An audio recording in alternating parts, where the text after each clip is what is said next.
लग्न म्हटलं की माझ्यासारखीच माझ्या पिढीतल्या अनेक लोकांना अनेक प्रश्न असतात आणि एकूणच लग्न म्हटलं की त्याबद्दलची भीती कुठेतरी आलेली असते आणि कळत नाही खरं तर ही भीती कशामुळे आहे.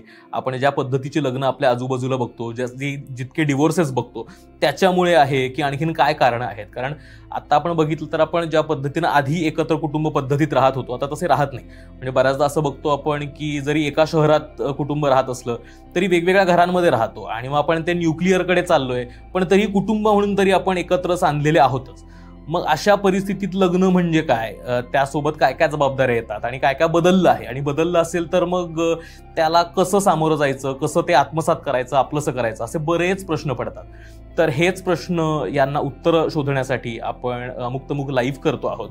येत्या 23 तारखेला संध्याकाळी 5 वाजता 23 मार्चला मॉडर्न कॉलेज ऑडिटोरियम इथे आपण हा लाईव्ह कार्यक्रम करणार आहोत. तर जर तुम्ही पुण्यात असाल तर जरूर या. डॉक्टर शिरीषा साठे आणि डॉक्टर नंदू मुलमुले दोघेही मार्गदर्शन करणार आहेत. आणि सगळ्यात महत्त्वाची गोष्ट म्हणजे तुम्हाला तुमचे प्रश्न सुद्धा या लाईव्ह कार्यक्रमात विचारता येणार आहेत. आणि आणखीन एक महत्त्वाची गोष्ट ती म्हणजे अमुकतमुकचा दुसरा वाढदिवस आहे. त्यामुळे जर तुम्ही पुण्यात असाल तर आपण सगळे मिळून हा वाढदिवस साजरा करू शकतो आणि आपल्याला पडलेले लग्न संस्थेबद्दलचे, पुन्हा नात्यांबद्दलचे हे जे प्रश्न आहेत त्याची उत्तरं शोधण्याचा प्रयत्न करू शकतो. तर जर पुण्यात असाल किंवा येऊ शकत असाल तर नक्की भेटूया.